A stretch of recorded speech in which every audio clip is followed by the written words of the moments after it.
주님께서 여러분과 함께 마테오가 전한 거룩한 복음입니다. 그때 예수님께서 제자들에게 말씀하셨다. 내가 율법이나 예언서들을 폐지하러 온 줄로 생각하지 마라. 폐지하러 온 것이 아니라 오히려 완성하러 왔다. 내가 진실로 너희에게 말한다. 하늘과 땅이 없어지기 전에는 모든 것이 이루어질 때까지 율법에서 한자 한 획도 없어지지 않을 것이다.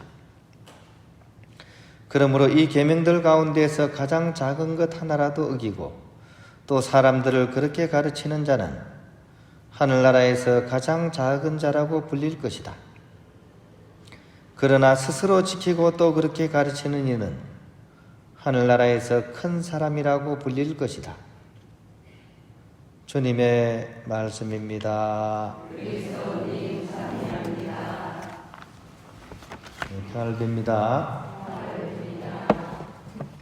제가 이 국민학교 다니던 시절에 별명이 하나 있었습니다. 코보라는 별명이었어요. 코 찔찔이 이런 뜻이죠. 코를 너무 많이 흘려가지고 이 손수건으로는 도저히 감당이 안 돼가지고 팔, 소매, 옷에 책상 밑까지 늘 코를 막 묻히고 막 그렇게 살았습니다.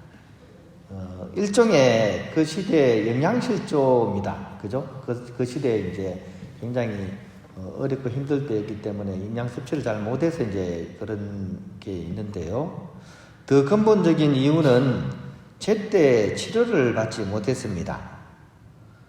집에서 방치해서 그런 것은 아니었고요.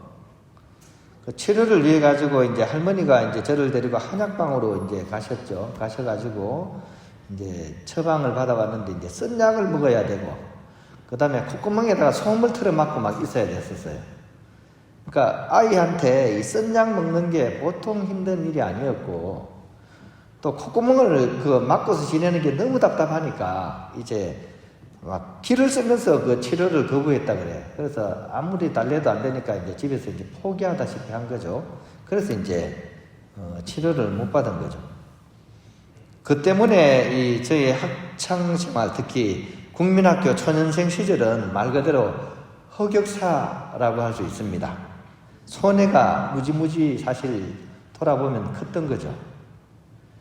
너무나 지저분하고 그러니까 제가 1학년부터 3학년까지 다 여선생님이었어요. 담임선생님이.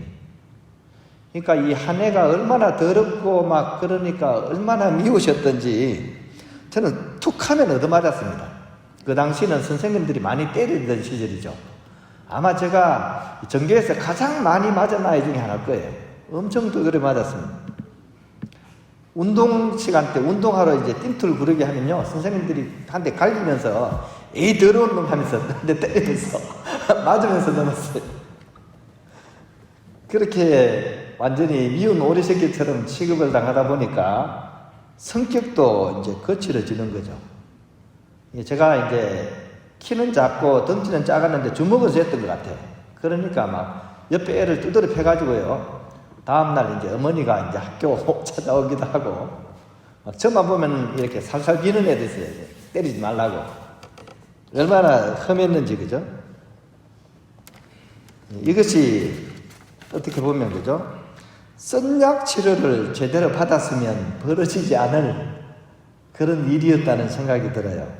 그러면 좀 덜 고생했었고 좀 순탄하게 자랐을 텐데, 물론 이제 약간 3학년 넘어서서 약간 반전이 있긴 있어요. 그죠? 그 전까지는 좀 이렇게 그런 너무 이렇게 어린 나이에 남으로부터 참 미움을 많이 받은, 나중에 생활 기록부를 보고 깜짝 놀랐어요. 보통 위에 학년 올라갈 때 선생님들이 그 아이에 대해서 생활 기록부에 좋은 말 써주잖아요. 근데 생활 기록부에 이 아이 문제 있다 이래가지고 올려보냈어요. 그러니까 얼마나 문제가 많았습니다. 이렇게 삶의 치료를 위해서는 부드러운 사랑도 좋지만 때로는 쓴약 치료를 해야 될 때가 있습니다.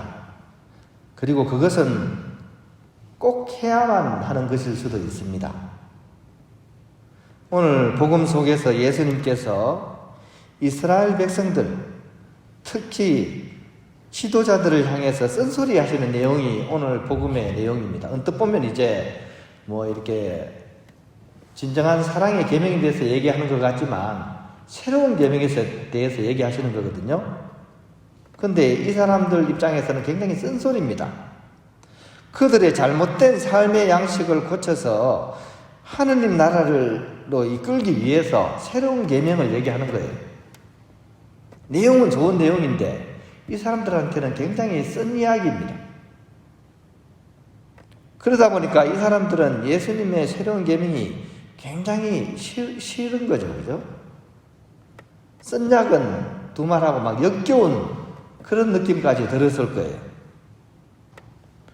이것은 오늘을 살아가는 우리에게도 마찬가지라는 생각이 듭니다.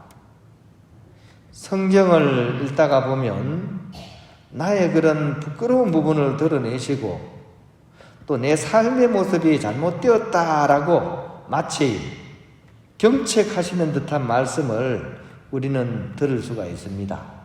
근데 그게 예수님께서 가르치시는 새로운 계명이에요. 귀에는 솔솔 들릴지 모르지만 사실 마음에 탁 앉혀놓고 들여다보면 굉장히 쓴맛이에요. 이기적으로 살지 마라. 이기적으로 살지 마라. 근데 나 살기도 빠듯하지 않습니까? 그러니까 쓴소리죠. 미운 사람 미워하지 마라. 미워 죽겠는데 복장 틀리란 얘기 아닙니까? 쓴소리입니다. 악으로 기울지 마라. 근데 그게 얼마나 달콤한데 그게 쓴소리입니다. 하지만 이것을 어기고 기어이 내 고집만 살면 결국 우리는 화를 입습니다. 나와 내 가족과 내 이웃들이 그 화의 대가를 치러야 돼. 그러니까 사실 중요한 것은 쓴 것을 감수하는 것이 인생에 있어서는 굉장히 중요한 부분입니다. 그래서 제악막작이다 이런 얘기예요. 제악막작. 우리가 막 큰 공덕을 세우고 큰 선을 행하고 이러기 전에 그보다 더 중요한 게 있다. 그거는 작은 잘못이라도 허투루 여기지 않고 그것을 막는 것이 가장 큰 선을 이루는 것보다 더 중요하다는 얘기입니다. 건강을 위해서 산삼녹용 먹는 것보다 건강을 해치는 나쁜 습관을 고치는 게 우리에게 더 이로운 것처럼 우리의 영성생활은 바로 제약막작이 기본입니다. 즉 쓴소리 통해서 우리가 그것을 삼가하게 될 때 나의 어떤 현실을 인정하고 그래 내가 이게 잘못했지 이것을 인정하고 그것을 받아들일 때 그때 비로소 우리 마음속에 빗줄기 하나가 들어온다는 사실 우리가 꼭 기억했으면 좋겠습니다. 예수님의 새로운 계명은 바로 그렇게 우리 마음속에 다가온다는 사실을 기억하고 오늘 하루 내가 이렇게 잘못한 것들 예수님의 그런 새로운 계명에 맞지 않는 삶이 있다면 잘 성찰하고 내일부터는 그것을 좀 줄여나갈 수 있도록 결심하고 잠드는 그런 오늘 하루가 되었으면 좋겠습니다.